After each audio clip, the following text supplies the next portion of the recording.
nyonso baimboka baibolandoka ezui mais libre merci na bino nyonso oyo bopesi biso matoi na bino mpona kolanda émission tolobelaka politique sociale économie pe pourquoi pas culture ya mboka na biso RD Congo nazali na esengo ya koyamba baimboka bokomona ke nazali ngai moko te nazali accompagné na bakongomani bango nde tokosolola bango sujet na biso ya lelo na cadre ya émission na bino ezwi mais libre semboma soki osembwami te na cadre émission oyo tokosembola yo parce que moko tazali koya libeko biso tozona ata libeko tozali na invité na biso ya liboso kombo na ye Kevin Katako azali porte-parole ya ARP oyo elakisi les amis de Rigen Bakonga oyo napesi mbote mwana mboka voilà boni ARP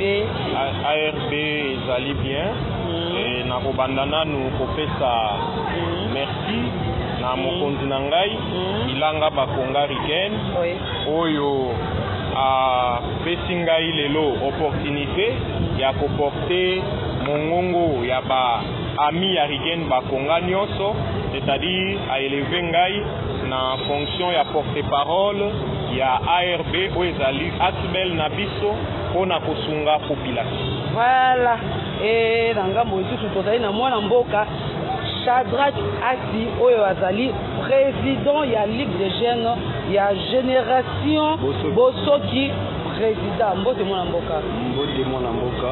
Boni les amis de Bosoki président. Oui, les amis de Bosoki président baza tellement malamu mingi. Merci beaucoup pour la parole. Na bandi bongo kopesa mbote na président nanga Eli Bosoki wa Bosoki. Mwana mboka oyo atelemi kotazwa relève ya ba déficit nyonso ya mboka Congo oyo alingi kopesa biso elan ya sika na français na ye innovatrice oyo aye na yango. Merci beaucoup. Voilà, tozokoba na émission na biso sujet du jour bino nyonso bayebozali baabonné ya ezui mais libre. En tout cas bofota déjà déjà branché côté na baekando ike na bino parce que émission ekoleka un peu na ba chaîne ebele donc bozala côté et bino nyonso oyo bolandaka ezui mais libre à travers ba groupe na biso tokosinza bino ba chaîne oyo bokolanda ezui mais libre mingi topesi mbote na papa na biso tobengaka évêque pasteur Mukuna balobi biso nyonso makolo ende ti kuna na palais du peuple epai wapi tata na biso pasteur évêque Mukuna akopanza liboke mais liboke yango ni liboke na kati na Yesu liboke na kati na nkolo. Sujet du jour na biso lelo tokolobela est-ce que baimboka bakongomani bazali prêtre mpona kokende na maponami ya 2023 et puis tokochite na sous sujet na biso du jour est-ce que bapolitique congolais soki tobiso placer bango na monde tokoplacer bango 40e na maimanso mazali koleka na kati ya politique na biso ya mboka Congo tokokota na bozinzo na mosi soki non na premier sujet na biso. En tout cas je vous préviens déjà ou je vous avertis déjà que deuxième sujet na biso ezali vraiment très intéressant oyo congolais nyonso faut réfléchir faut réfléchir mapona mezali kala mingi te na inana ni photo pona maître Etienne Lumbu na yebi ke na génération Etienne Lumbu kokiel nyonso na makala bazali kolanda biso à travers émission oyo ezui mais libre lelo kozwa nani na suka nde bovoye banani ezui mwana mboka Kevin bino nyonso bovoye la suka les amis de wana bomi kanan ko limbo la biso une minute bomi kanan ko expliquer biso les amis yango otomoni ebotem le kwa mayebo na Congo ezena onini mwana mboka journaliste merci pona mosuna na yo et biso tozali kaka les amis de ndenge ozoloba te parce que tango ozoloba les amis de eza lokola babiloko moko boye ezobimaka nango tout simplement mpona koprofiter derrière la population et bakoka kotirer n'est-ce pas baavantage mpona bango moko. Alors biso tozali les amis de Rigen Bakonga. Il faut nanu kobanda koprésenter nani Rigen Bakonga. Rigen Bakonga est licencié en sciences politiques et administratives ressortissant et à l'université pédagogique nationale. Abandi carrière naye ya politique, nenge jeune nyonso to abandaka carrière naye, azalaki ko évoluer pembeni ya grand frère naye Willy Bakonga, et lelo oyo azako voler na ba elle naye moko. Parce que vous savez, ceux qui mwana koli etengelaka alongwa na ndako ya baboti pour aller chez soi. Alors, so créer les amis de Rigen Bakonga, pourquoi? Nous avons de sérieux problèmes dans la commune Nabiso et à Limité. Madame, na web salo que ce totali na Limité et ça n'a pas venu ebélé, surtout les grands acteurs. Et ça pour souffrir na likambo et bengami impraticabilité à Banzela. Tozali na oyo babengi déficit ya ko relever na niveau sanitaire. Ce qui otali beaucoup plus na quartier Nabiso ya Kawele Paka Juma et ça quartier où ils a beaucoup plus frappé na ba épidémie, ba maladie qui les obota kuna. Tout ça ce sont des défis. Et en même temps, tous on a ba défis où ils allaient concerner beaucoup plus les jeunes, notamment Moussala. Et tous on a ba défis où ils allaient concerner société dans son ensemble, notamment ezali ba défi o eza ko relever na manque ya formation topé ya éducation. Et donc ce to bandi ko tala ba défi o eza ko relever ezali ebele et na yango mwana mboka ilanga Bakonga Rigen azwaki likanisi ya ko créer oyo babengi ami de Rigen Bakonga topé ARB. ARB eza na objectif principal nango ezali développement intégral ya commune ya Limité. Mais vous savez que développement est ambolaka yango mon côté. Parce que ezala ba niveau mususu oyo individu e mon côté nde azana makoki ya kosala likambo wana.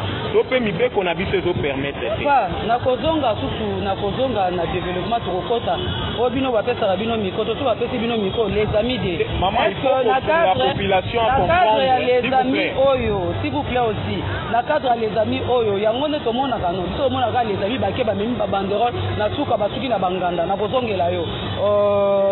Ligue de jeunes GB Bosso qui président. Bino pe les amis. Bon, les amis, les amis, génération Bosso qui président. Nous génération ba changement ka ya ba appellation. Bon, en fait, on a c'est leur conceptionnel. Mais ce qui est ok, na idéologie pour Yabiso, et ça, ndenge moko tenga ndenge yo réfléchir. C'est-à-dire quoi?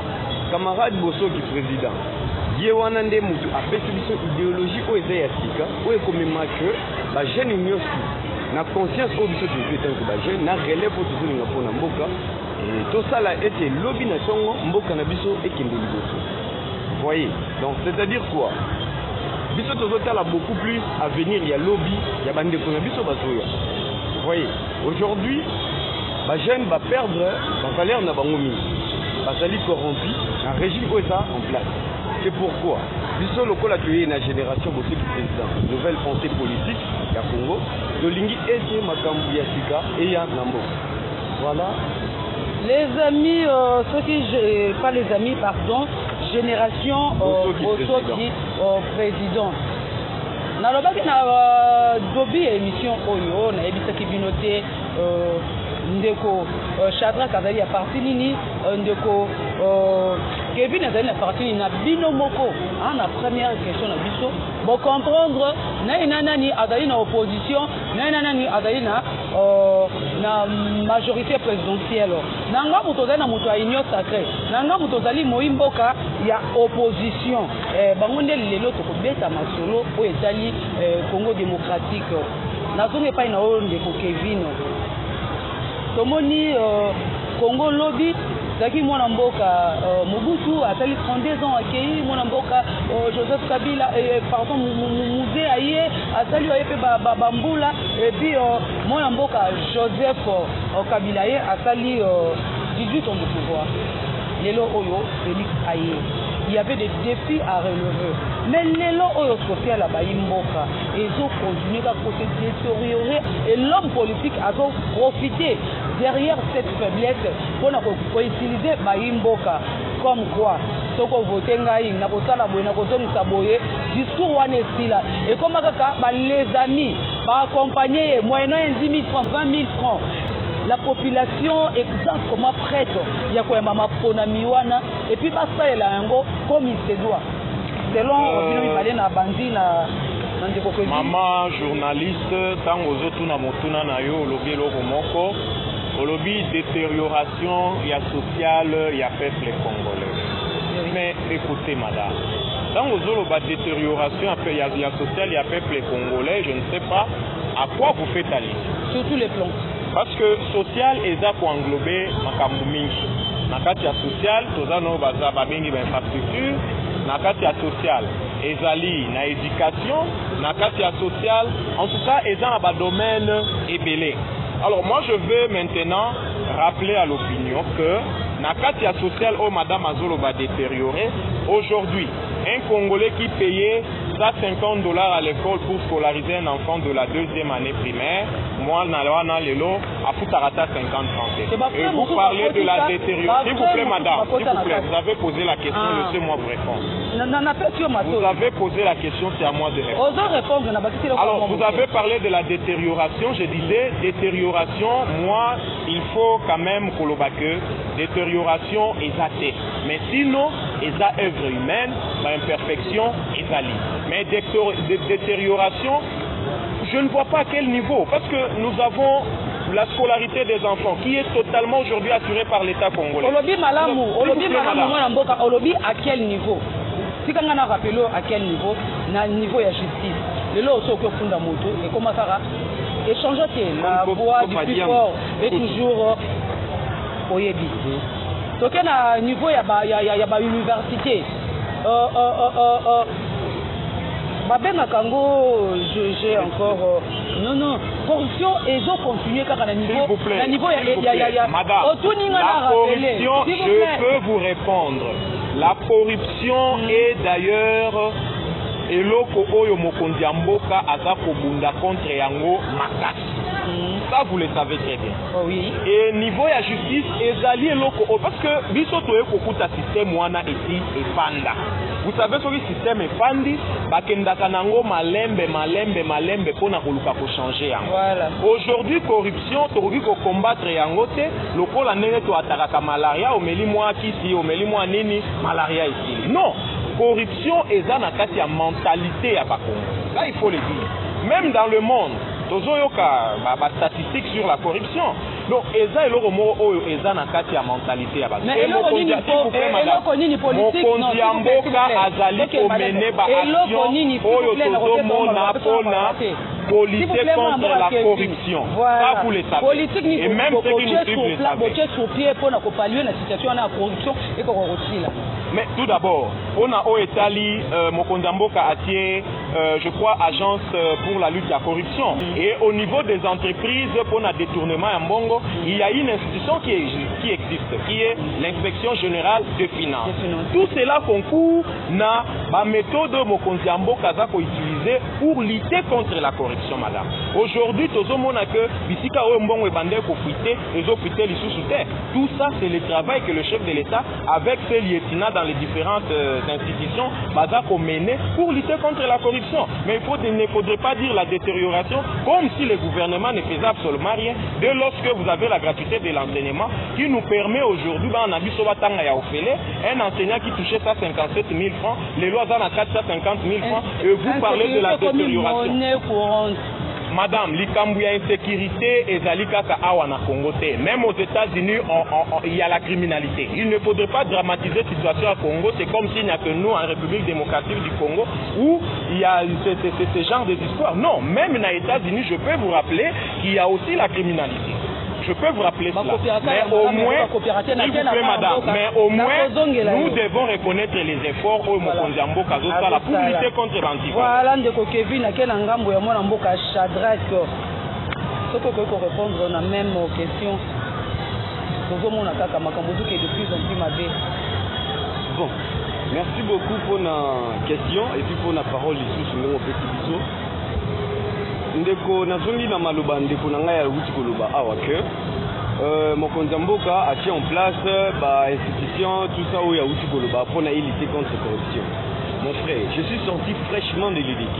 Je vous dis, ma professeur, moi, à cause de la tellement génie, à cause de la tellement maïle, n'engagez pas au cause de la, mais ce qui a été la bise naïe, place wana et que plat pas naïe, au petit lidabo, tu vas venir corruption, va changer on a combo, ça sous corruption, tu vas lidabo, ce que les gens là, on a été moi passé classe, et ça. Vous comprenez? Maintenant, lorsque vous dites que mon kondiamboka, en fait, unité mobimba, il y a des gens, balandi la makambouana, je ne sais pas. Et ça, quand on a un niveau nini, peut-être quand on a un niveau présidence, n'est ça pas balandi la makambouana, bien ça, c'est une université, parce que l'université, ndenge biso to uti, ndenge to sotanga, ndenge baleki na biso ba sotanga, on s'est dit que, bangonde parce que la relève pour l'amboka l'eau. Mais lorsque vous dites que, mais pendant que biso to bimi on a fraîchement to coûte to moni yango te n'habitez et ça parce que aux autres la fanatisme parce que vous êtes de la majorité ou bien aux autres vraiment mouté aux la cascade comme Balobaka une maison au milieu du village. Je ne sais pas ce qu'on peut répondre à Madame, permettez-moi de revenir parce que le débat est un peu quitte le général pour être particularisé. S'il vous plaît, madame. Attendez, s'il vous plaît. Nous avons la police, il y a débat. Ça m'a dit, il y a quoi répondre, il y a quoi répondre, vous avez posé des questions. Nous avons pas de Kevin. Pour nous combattre, est-ce que nous avons une question, nous avons un Shadrach, est-ce que ma campagne a corruption et bandit tango moi mboka Félix Antoine Tshisekedi Tshilombo a continué à pouvoir to eza makambo ya bandakala on a évité na mukolo moko mutu pas to ba immeuble oyo c'est azalité mais ko et soit moi ton non. Bon, merci beaucoup pour nous reposer la question. On a aussi déjà pour répondre. Vous savez, lorsque Moutouazouaka relève... Voilà. On sait vous qu'il y a 4 ans, 5 ans, Makamounion, sauf comme si la personne tenait une baguette magique pour abattre ça pour monter au Bongwani. Bon, ce qui n'a lobby dans le babongo, que non Moutouana ou aïe ou aïe relève et que abattre sa bâton magique pour que Makambo ait changé, je dirais, n'a pas juste été. Voilà. Mais lorsqu'une personne se prépare pour qu'il ne peut affronter problème. Déjà, il doit se dire que non, voilà, déficit, il y a problème on a qu'il ne peut affronter, et ça, à niveau nini. Quelles sont les solutions qu'on peut mettre en place pour que le problème on a tant de comment, elles soient terminées, elles soient solutions. Vous voyez, donc, en quelque sorte, je me dis, Moutou a un pouvoir en place à se préparer qui n'a été. Vous voyez, à se préparer qui c'est pourquoi, à Salim Makambu, où ils ont en quelque sorte prématuré. D'une manière très prématurée. Vous voyez, parce que ce qu'on s'est préparé bien, il y a un problème bien sous, où les algos sont là, solution très facilement. Très facilement. Ça, on dit mais nous avons un niveau d'association. Et là, on dit que nous avons ça. On a éduquer la maths au lobby que nous avons. Jusque là, ma réponse est pour moi. Et là, on dit que nous devons se préparer la base de pour la base de la fonction des bases de l'élection. Bon, on a biso. Les amis de banderole de fanfare, au finish, bangande tondu. Fanfare, au finish, il n'y a jamais eu des ateliers au besoin de savoir. Pour expliquer, voilà, mais les trucs à voilà, parce que nous avons par exemple, opposition. Il faut s'adhérer à l'idéologie, à projet de société, il y a Azali leader na biso. Nous avons la majorité. Pour nous, nous avons s'adhérer à l'idéologie, projet de société, il y a candidat na biso. Mais tout le monde a un côté, ce qu'on bénit mon balanda bino sima ba fanfare o kaka makambo bino kila sina mona bino ngela na suka oski na banganda et donc on dit bon c'est que bozo accompagner que la population c'est bino ba groupe associatif nyo surtout bozo accompagner population pour pas prendre conscience il y a pas autre bengi ba élection. Bon, merci beaucoup ndeko journaliste pour na mutuna ya kitoko mingo poser biso projet de société il y a NPPC. Nouvelle pensée politique du Congo et ça et ça d'abord le secteur agricole il faut tout relever vous voyez pour qu'un pays est comme indépendant le secteur primaire il faut là donc relever relève on et que oui t'as pas bâti c'est ce qui casse un abysse au Moko les autres dengue Chine grande puissance économique au monde pourquoi ni ne sali bango pas comme c'est l'agriculture. C'est-à-dire, pas n'abisso, agriculture n'abisso. Secteur agricole, il y a RDC, c'est faible. Secteur, il y a pêche et élevage, et c'est tellement trop faible. Alors que trois secteurs, on estime Mboka. Parce qu'après avoir collé partout au collègue, et que c'est pour qu'il ne peut dire, ozala makasi pour que osala makambo mosusu okoki kosala lobi. Merci Shadrach, la même question, ceux qui peuvent réagir par rapport à... merci beaucoup madame journaliste. En tout cas, tant on est Shadrach et Oloba, même Baimbo Kao, Baolanda Biso, Baokamwa Makasi, ne quoi lobby que na niveau à université, l'IDABO. Oui, ça c'est un terme quinois, un argot, l'IDABO, c'est-à-dire correction pour les cas.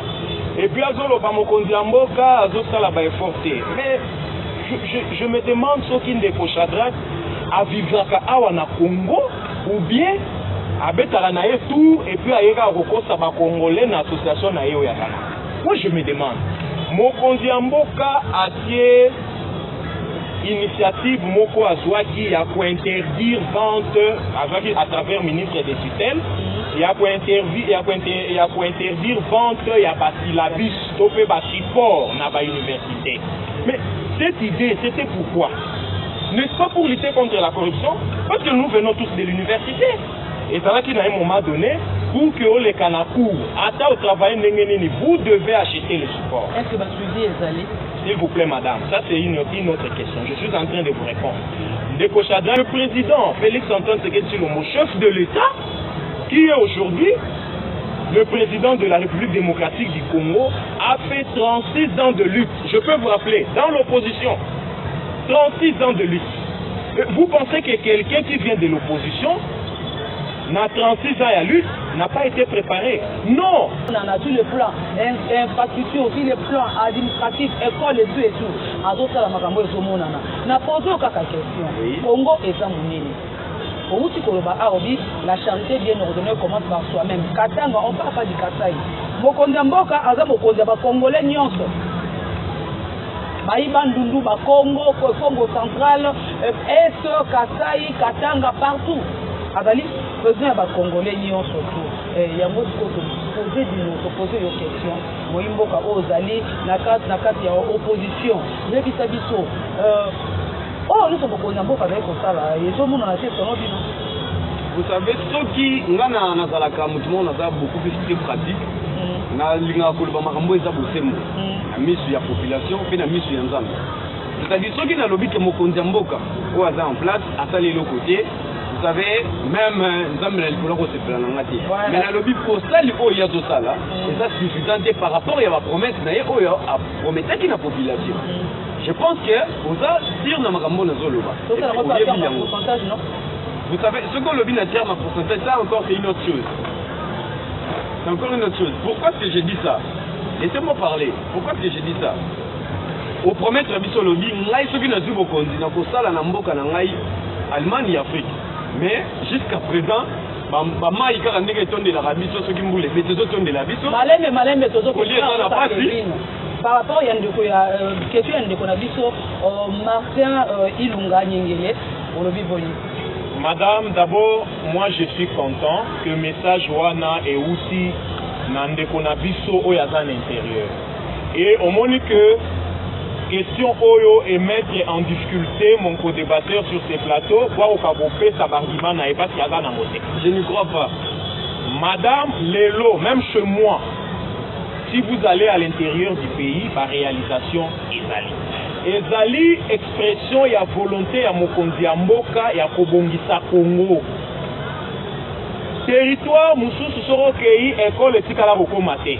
Bureau, Koutou, il y a administrateur du territoire, Ezalaraté. Baba Centre, même pas hôpital, Ezalaraté. Mais aujourd'hui, vous avez compris qu'avec l'avènement du chef de l'État, Félix Antoine Tshisekedi Tshilombo, la magistrature suprême, ba mboka nyonso tu ya ko tozolo ba fin fond wana ekomi kozwa ba infrastructure et bon lingambo boye bande ko na biso ya opposition bazolinga koyoka te. Moi j'ai toujours dit une chose madame, nous dans l'union sacrée nous préférons écouter la population que des gens qui ne cherchent que leurs propres intérêts, qui se présentent comme des opposants et ils ne cherchent que leurs propres intérêts. Mais nous préférons écouter la population comme celle qui vient de révéler aujourd'hui que depuis les années, il n'a jamais vécu la construction des infrastructures dans un petit village où il se trouve et que à l'avènement du chef de l'État, il y a maintenant la construction des infrastructures de base, notamment les hôpitaux, les écoles. Voilà, et donc, nous encourageons. Comme il y a premier sujet na biso, question moi on a posé de me parler. Moi on a Kevin. Maman journaliste. La population congolaise, les années prêtes, il y a aucune élection. Moi, je vous réponds par dire oui, la population est prête, mais alors je dois expliquer pourquoi la population est prête à aller aux élections. Tout d'abord, la population est prête à aller aux élections parce que il faut qu'on bâtisse la Mokonzi Mboka. Tant pour akoka kosilisa vision na ye oyo aza nango pour le développement ya Congo. La population est prête à aller aux élections parce que, comme vous venez de le dire, depuis la nuit des temps, population congolaise a tikala jamais connaître un chef de l'État qui permet à cette population que bananaye batanga ya ofele. La population est prête à aller aux élections parce que, comme elle a dit notre ami, que le président avait promis que la République démocratique du Congo deviendra un Allemagne de l'Afrique et que, dans le deuxième mandat, lorsque l'État sera suffisamment donné au chef de l'État, à réaliser ma promesse. Et donc, il y a un pas qui est déjà fait, il y a un autre pas qui va s'ajouter, certainement. La population est prête et je vous promets, je vous dis, vous êtes journaliste et vous investiguez partout que la population est jure sur la réélection du chef de l'État. Même maintenant, s'il y a élection, tu sais qu'il va passer. Voilà, la même question, nous avons à Shadrach. Population est prête pour nous faire En tout cas, on a répondre un peu par oui, et laissez-moi le temps aussi de m'expliquer. Pour Nangaï, et puis pour la vision du président Nabiso, c'est ça que l'élection est tout rôle. Nous avons conseillé le peuple congolais Nyos. Pas pour Namutu Oyo, après une solution où il faut changer vie sociale, il y a peuple congolais. Parce que le président a une solution. Mais le président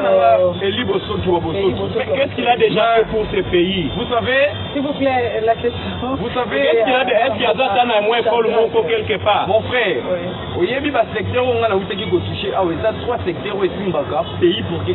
Mais qu'est-ce que vous faites? C'est secteur au plus haut de là, yo au moni en côté parce que vous conduisez à ma beaucoup n'habitué. Au moni, vous conduisez de du Bokondi, au commune au plus de Zanango, au tout ce que la pona. Lelo Eli Bosoki, président de la NPPC. La NPPC, Mbongwana et au côté de Mboka Congo, selon moi, Mboka Shadrach. Donc, quand il y a deuxième volet, il y a une mission Oyo, et mais libre. Les locaux doivent nani, le monde pour retirer ma conclusion. Est-ce que il y a Mboka politique à Congo Oyo? Vous avez des exemples pour la jeunesse congolaise? Madame, n'a qu'à répondre pour que partout, l'imperfection est en malade. Les gens ont servir d'exemple. Les gens ont mérité coup de fouet. Surtout le rôle de Maponamiezali Koya, Baimbo Kabaye Babanani ou Bakupona. Parce que les gens ont basali musala na bango ndenge sengeli quand ozui lokola honorable Elanga Bakonga Rigen oyo atongi un centre hospitalier moderne et je vous dis équipé avec des matériels il y a nouvelle technologie topée à 21e siècle qui n'a jamais existé à l'imiter, construit par un notable. De telles personnes sont des gens qui ont mérité confiance et la population. Et ce sont des modèles. Pour les politiciens, il y a biso ya mukolo ya lelo. Question nazongi pa mwana mboka to kuma kwende to ki mambango na tango ezala ba modèle ba imboka politique ya Congo o jeunesse za ikolo ba kena juillet comme modèle. Bon, quant à moi na koloba minute na pouvoir en place pour na biso to moni modèle moko azati. Pour na biso to moni modèle azati. Pourquoi est-ce que nous avons ba modèle azati? Parce que il faut que tu vas siger awa ya corruption. Bato ba lobby qui baza modèle, baza na carte de corruption, bato ba lobby qui baza modèle. Bango yo na baza ko faire sur le peuple, vie na bango moko za stable, ya population eza instable. Bato wana pona biso baza modèle. C'est pourquoi il faut to kende na mapona mito tia bato o ba bongi na place o esengeli pour que population zo souffrir. Et soit alors et là mon souci. Moi n'a pas vu modèle à yo lobby que non maman journaliste, il faut qu'on le que modèle n'a lobby bien. Dans toute globalité, il y a des exceptions. Je ne dis pas que tout est rose, mais je peux au moins vous dire que na bayi politique nyonso bamususu bazali modèle baza modèle te et surtout cela oyo baza convertir na bantivaleur fo bazwa coup de fouet na l'élection oyo elekaki na limité c'était le jeudi c'était qui jeudi 29 na limité kuna na point chaud na Kingabwa botala maemanso malekaki na kati ya lancement officiel il y a 4 routes,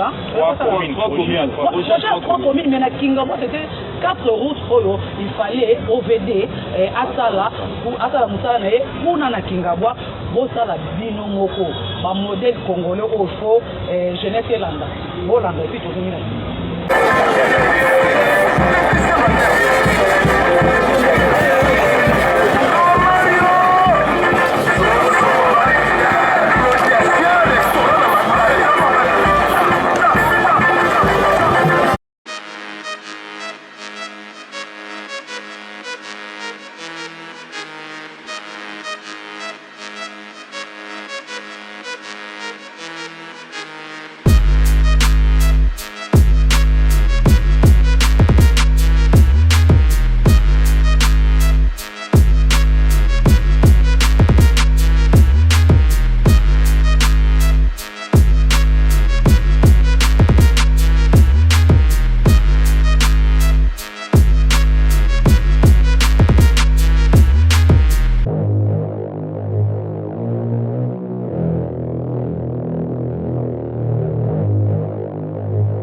Voilà, de retour sur ces plateaux, Tozongi, na Baimbo, qui invité, je vous rappelle, Nazali, Awa, na invité,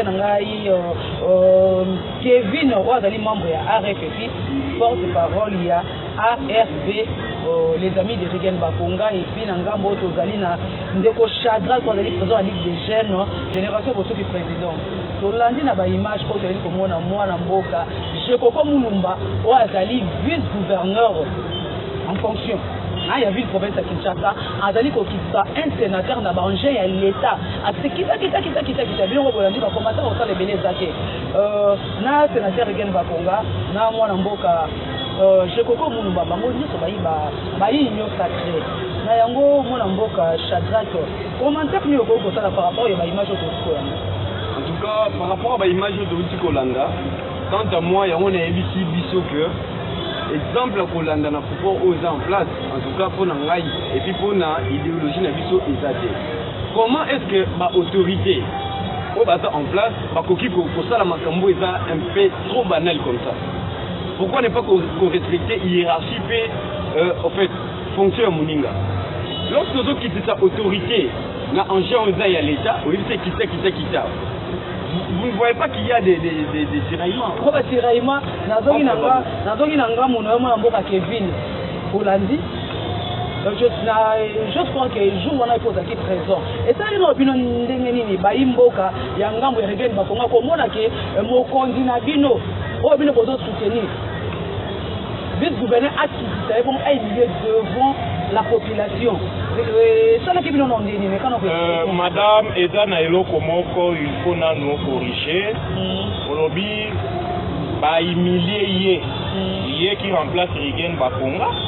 Moi je ne vous dirais pas que c'est le sénateur Regain Bakonga qui était ici. Je ne voudrais même pas personnaliser les débats pour citer les noms des gens. Je voudrais rester dans la rationalité. Le sénateur Regain Bakonga, s'il vous plaît, madame. S'il vous plaît. Il s'agit là de Regain Bakonga et qui est le sénateur. S'il vous plaît. J'ai le droit d'utiliser toute forme de discours que je veux utiliser. Ça, c'est moi. Alors, laissez-moi utiliser la forme de discours que je vais utiliser. Vous avez compris dans cette vidéo exactement qui est l'homme d'État. Parce que si le sénateur Regain Bakonga avait les mêmes émotions, avait la même attitude d'agressivité, il pouvait insister pour monter. Mais vous avez vu, il a agi en un homme d'État. Et nous avons profité à que la lutte continue. Alors la lutte continue. Excellence, l'honorable Ilanga Bakonga Regain, Aza Nakati ya lutte, la lutte continue. Asala qui est le Korana, ce qui a mis Kisaki, c'était pour éviter incident qui pouvait se créer ces jours-là. Et lui, étant qu'un homme d'État, étant qu'un homme respectué et responsable, il a agi en un homme d'État. Voilà. Le sénateur Regain Bakonga a commis la production sur invitation où je dois d'abord vous rappeler, madame, il est sénateur de la République démocratique. S'il vous plaît, madame, s'il vous plaît. S'il vous plaît, il a le droit. Il a le droit d'aller ou de ne pas aller. Il est le sénateur de la République. Vous pouvez me montrer une disposition légale qui interdit à un sénateur de prendre part à une manifestation officielle. Vous pouvez me montrer cette disposition. Mais écoutez, madame, vous pouvez me montrer une disposition qui interdit à un élu qui a le mandat national de ne pas se présenter à une manifestation nationale. Vous cherchez l'invitation, je vous dis, c'est Joucha, le sénateur Ilanga Bakonga Regain a été invité. Non, parce que vous êtes en train de parler, c'est comme si il était allé national, mon frère. Il était invité. Il était invité. Moi, je vous dis que le sénateur était invité. Je vais terminer en disant ceci. Il y a deux personnalités au Bazo Tambo. L'un, prenons le cas de mon ami ici, permettez que je puisse vous pointer. Vous, ministre, et vous avez un autre qui est député national par exemple, vous êtes en train de vous promener.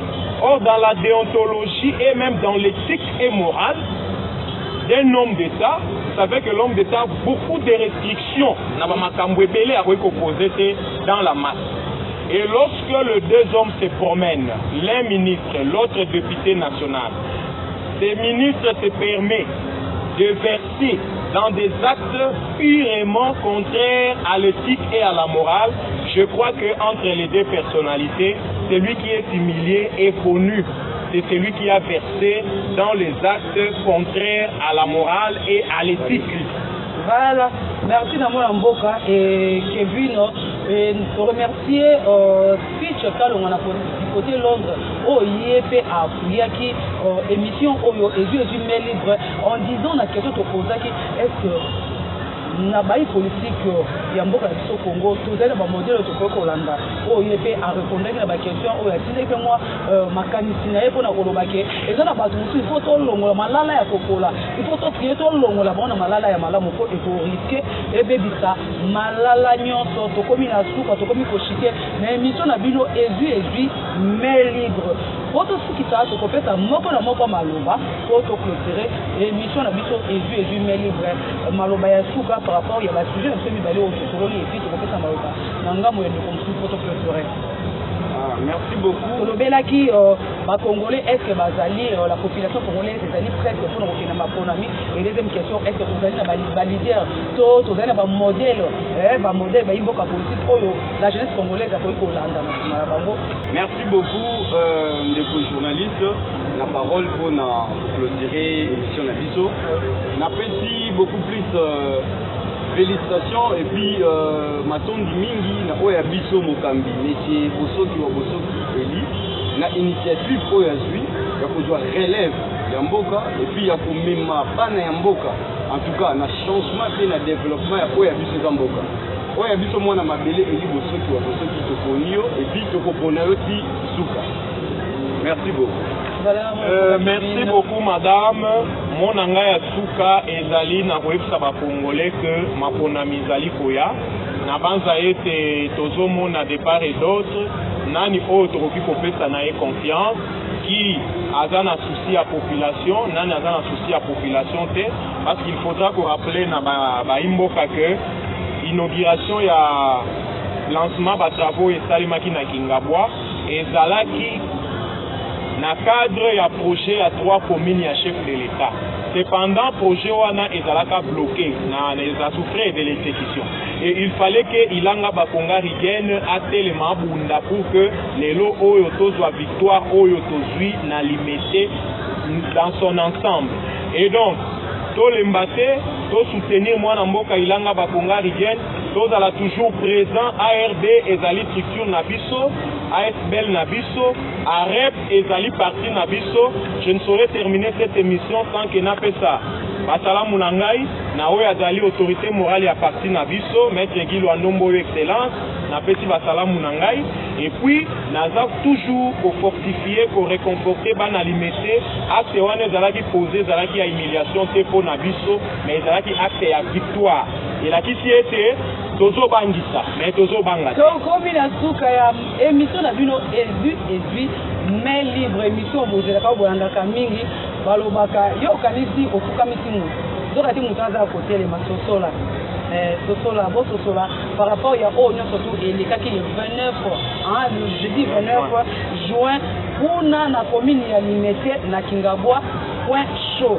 Et merci na baimbo quand on va dans groupe ya ezui mais libre on va contribuer na ba question na bango na émission oyo ezui mais libre le nom na pesi bino matondi mingi na mwana mboka honorable Bob Mavuba o faire ko préparer de centre na base Stamina kuna na quartier fleuve na commune ya Gombe oyo kozala le 8 juillet awa na 12h na pesi epe matondi mingi na bino nyonso ambassadeur Ange Mwamba yo ko pesa ki makanisi na yo na cadre émission maman Marceline bino ne to contribuer na cadre émission na pesi bino matondi tozalaka na bino to contribuer na cadre ya groupe ezui mais libre koto yebaka nini tokotunaka na ba invité na biso nini ezali actualité oyo ezali koleka na ville province ya Kinshasa formato ina biso ezala ne pa na bino oyo bino koloba ne tosaka biso baumbu na bino sembo masoko sembo nite à travers cette émission tokosembola yo baimboka bakongomani balobi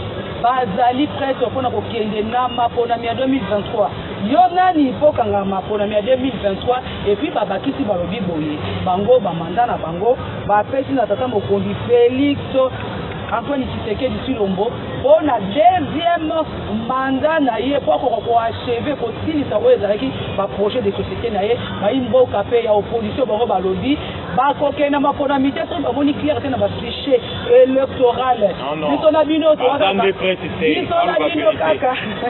baimboka opposé oyo bazali bakokenda maponami te so bamoni clair te na oyo ezali fiche électoral TPSU elengi tozoni sous na kati na cadre ya ba émission na bino politique o bino tu bozelaka baba ingala bino tokutani mbala sima merci mingi na mwana mboka Kevin oyo ko représenter mwana mboka Rigen Bakonga et merci na mwana mboka Eli pardon Shadrach oyo ko présenter mwana mboka Eli Bosoki wa Bosoki botika malamu mabota na bino.